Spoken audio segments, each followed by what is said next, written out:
Hello बच्चों, इस video में हम पढ़ेंगे 12th क्लास पॉलिटिकल साइंस का चैप्टर फर्स्ट राष्ट्र निर्माण की चुनौतियाँ। तो पहले पार्ट में हम पढ़ चुके थे कैसे भारत आज़ाद हुआ और आज़ाद होने के बाद भारत का विभाजन हुआ और विभाजन के बाद भारत को किन किन चुनौतियों का सामना करना पड़ा। तो इस पार्ट में हम पढ़ेंगे कि देसी रियासतों का रजवाड़ों का भारत में किस प्रकार से विलय किया गया, प्रिंसली स्टेट्स को भारत में कैसे मिलाया गया। तो पहले तो हम ये जानेंगे कि ये रजवाड़े या देसी रियासतें क्या थी। तो स्वतंत्रता प्राप्ति से पहले जब भारत अंग्रेजों का गुलाम था तो भारत दो भागों में बंटा हुआ था, यानी कि जो प्रशासन है वो दो प्रकार से चलाया जा रहा था। एक तो था ब्रिटिश भारत, ये डायरेक्ट जो ब्रिटिश ताज है उसके कंट्रोल में था, यानी कि यहाँ का शासन जो ब्रिटिश सरकार है उसके द्वारा चलाया जा रहा था। और दूसरी थी देसी रियासतें। तो इन देसी रियासतों पर किसका शासन था? राजाओं का। हालांकि ये जो राजा थे ये भी ब्रिटिश जो सरकार है उसके अधीन थे, लेकिन देसी रियासतों पर जो आंतरिक मामले थे, उनके घरेलू मामले थे, उनमें राजाओं की मर्जी के अनुसार शासन चल रहा था। और जो ब्रिटिश भारत वाला हिस्सा था वहाँ पूरी तरह ब्रिटिश सरकार के द्वारा ही शासन चलाया जा रहा था। तो इन देसी रियासतों की संख्या कितनी थी? 565 थी। और जब अंग्रेज भारत को आज़ाद करके गए तो वो इन रियासतों के सामने, हमने पहले भी डिस्कस किया था, 3 विकल्प रख करके गए थे कि वो या तो पाकिस्तान में शामिल हो या इंडिया में शामिल हो या वो इंडिपेंडेंट भी रह सकते थे।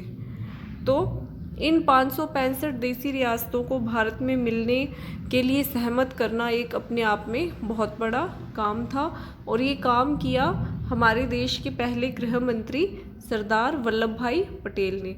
तो उन्होंने इन रियासतों के विलय में ऐतिहासिक भूमिका निभाई और अधिकतर रजवाड़े थे उनको उन्होंने भारतीय संघ में शामिल होने के लिए राजी कर लिया था, सहमत कर लिया था। तो कुछ एक रजवाड़ों के विलय में समस्या आई थी, वो मना कर रहे थे भारत में मिलने से। तो चलिए हम डिस्कस करते हैं कि क्या समस्या आ रही थी।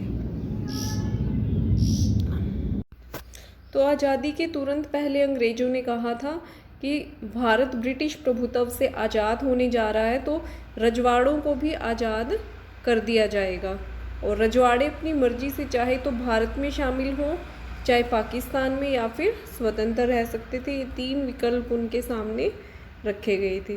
और यह फैसला किसको करना था? वहाँ के राजा को करना था। जनता की इसमें कोई मर्जी नहीं थी। और देश में ऐसे में देश की एकता और अखंडता पर खतरा था। और अगर रजवाड़े अलग होने की मांग करते तो ना जाने देश के कितने टुकड़े हो जाते। जैसे मान लीजिए कि ये भारत है और इसमें जगह जगह पर देसी रियासतें थी या रजवाड़े थे, और अगर ये स्वतंत्र रहने की अपनी मांग पर अड़े रहते, भारत में शामिल ना होते, तो भारत के बीच में ये इतने सारे बहुत सारे स्वतंत्र देश हो सकते थे। तो सबसे पहले जो त्रावणकोर के महाराजा थे, त्रावणकोर रियासत के राजा थे, उन्होंने कहा कि वो अपने राज्य को आज़ाद रखेंगे। इसके बाद हैदराबाद के निजाम ने ऐसा किया। भोपाल के नवाब संविधान सभा में शामिल नहीं होना चाहते थे, ये अपनी रियासतों को बनाए रखना चाहते थे। रजवाड़ों के विलय में पटेल जी की भूमिका, सरदार वल्लभ भाई पटेल की क्या भूमिका रही? भारत देश के छोटे बड़े टुकड़े हो जाने की संभावना बनी। ऐसे में सरकार ने कठोर फैसला लिया और मुस्लिम लीग ने इसका विरोध किया। और लोगों का कहना था कि रजवाड़ों को उनकी मर्जी का फैसला लेने के लिए छोड़ दिया जाए। तो मुस्लिम लीग ने क्या कहा कि जो भारत सरकार है वो इन पर दबाव ना बनाए और रजवाड़ों को स्वतंत्र छोड़ देना चाहिए भारत सरकार को। सरदार वल्लभ भाई पटेल ने लेकिन अपनी चतुराई और सूझबूझ से रजवाड़ों को भारतीय संघ में शामिल कर लिया। तो अब हम देखेंगे देसी रियासतों के बारे में कुछ इम्पोर्टेंट फैक्ट्स। तो अधिकतर जो रजवाड़ों के लोग हैं वो क्या चाहते थे? भारतीय संघ में शामिल होना चाहते थे। और भारत सरकार कुछ इलाकों को स्वायत्तता यानी कि अपने फैसले लेने की स्वतंत्रता देने के लिए तैयार थी, जैसे जम्मू और कश्मीर। और विभाजन की पृष्ठभूमि में विभिन्न इलाकों के सीमांकन के सवाल पर खींचतान जोर पकड़ रही थी। ऐसे में देश की क्षेत्रीय एकता और अखंडता का प्रश्न महत्वपूर्ण हो गया था। यानी कि जो रजवाड़ों की स्वतंत्रता या स्वायत्तता की बात है, उससे ज़्यादा क्या महत्वपूर्ण था, देश की एकता और अखंडता को बनाए रखना। अधिकतर रजवाड़ों के शासकों ने भारतीय संघ में अपने विलय के एक सहमति पत्र पर हस्ताक्षर कर दिए थे और इस सहमति को इंस्ट्रूमेंट ऑफ एक्सेशन कहा जाता है। जो ज़्यादातर रजवाड़ी थे वे सरदार वल्लभ भाई पटेल के बातचीत करने पर मान गए थे और उन्होंने विलय पत्र पर हस्ताक्षर कर दिए थे।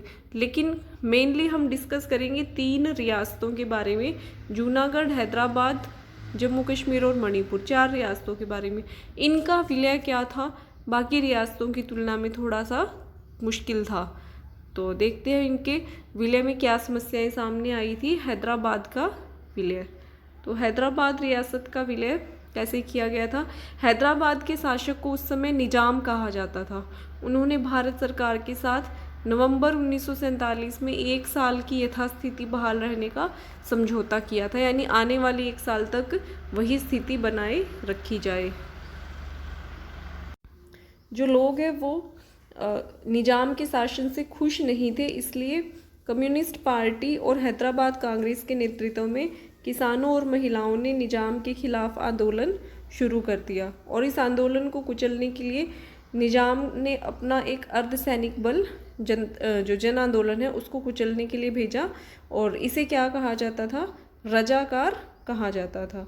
और इसके जवाब में भारत सरकार ने सितंबर 1948 को अपनी सेना को भेजा उनके अर्धसैनिक बल के जवाब में और सैनिक कार्रवाई के द्वारा निजाम को आत्मसमर्पण करने के लिए मजबूर कर दिया और इस प्रकार हैदराबाद रियासत का भारतीय संघ में विलय हुआ। अब हम देखेंगे मणिपुर रियासत का भारत में किस प्रकार से विलय हुआ।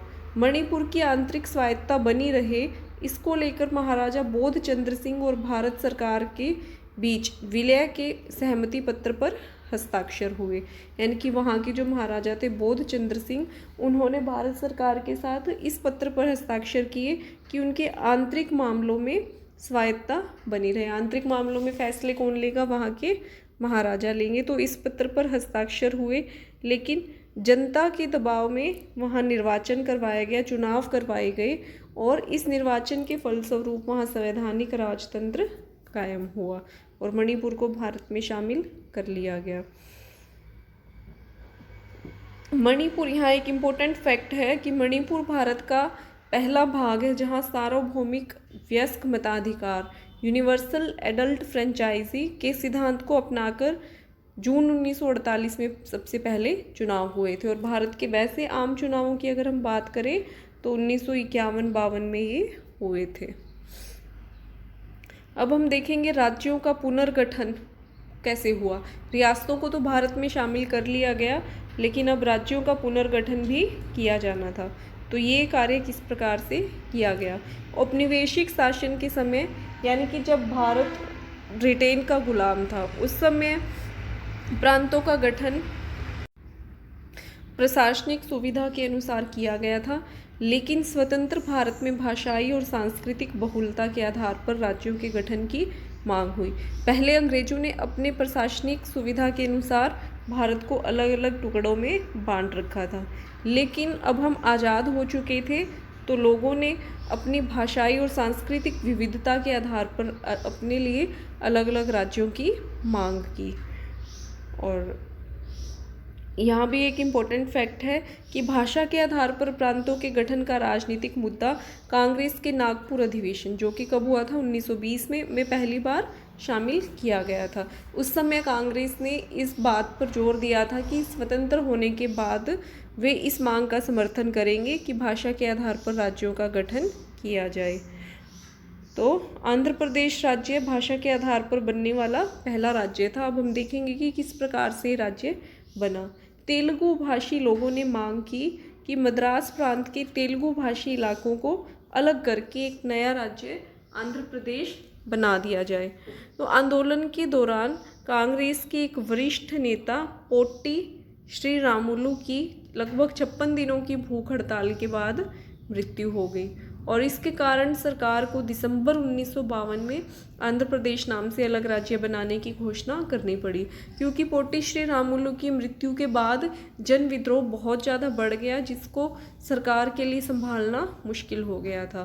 तो दिसंबर 1952 में सरकार को अलग से आंध्र प्रदेश राज्य बनाने की घोषणा करनी पड़ी और इस प्रकार आंध्र प्रदेश भाषा के आधार पर गठित पहला राज्य बना। राज्य पुनर्गठन आयोग हम देखेंगे इसने क्या रिपोर्ट दी और इसकी किन अनुशंसाओं को माना गया। तो 1953 में केंद्र सरकार ने उच्चतम न्यायालय के भूतपूर्व न्यायाधीश, सुप्रीम कोर्ट के न्यायाधीश फजल अली की अध्यक्षता में एक राज्य पुनर्गठन आयोग का अध्यक्ष किया और इसमें 3 मेंबर्स थे, 3 सदस्य थे। अब हम देखेंगे आयोग ने क्या प्रमुख सिफारिशें दी, क्या इसकी रिकमेंडेशंस थी। त्रिस्तरीय राज्य प्रणाली को समाप्त किया जाए। पहले कुछ राज्यों को ए कैटेगरी में रखा हुआ था, कुछ को बी में, कुछ को सी में। तो आयोग ने सिफारिश की कि इस प्रणाली को समाप्त किया जाए और केवल 3 केंद्र शासित क्षेत्रों अंडमान निकोबार, दिल्ली और मणिपुर को छोड़कर बाकी के केंद्र शासित क्षेत्रों को उनके नज़दीकी राज्यों में मिला दिया जाए और राज्यों की सीमा का निर्धारण वहाँ पर बोली जाने वाली भाषा होनी चाहिए। तो ये सबसे इसकी महत्वपूर्ण सिफारिश थी कि भाषा के आधार पर आने वाले समय में राज्यों का पुनर्गठन किया जाए। तो इसका परिणाम क्या रहा? इस आयोग ने अपनी रिपोर्ट दी 1955 में, 1953 में नियुक्ति हुई, 55 में रिपोर्ट दी और इसके आधार पर संसद में राज्य पुनर्गठन अधिनियम 1956 पारित किया गया और देश को 14 राज्यों और संघ शासित क्षेत्रों में बांटा गया। इस रिपोर्ट के आधार पर संघ शासित राज्य जो बाद में राज्य बने, यानी कि ये पहले यूटीज थी और बाद में ये क्या बन गए, राज्य बने। मिजोरम, मणिपुर, त्रिपुरा, गोवा आदि ये पहले किस में रखे गए थे, संघ शासित राज्यों की कैटेगरी में ये रखे गए थे।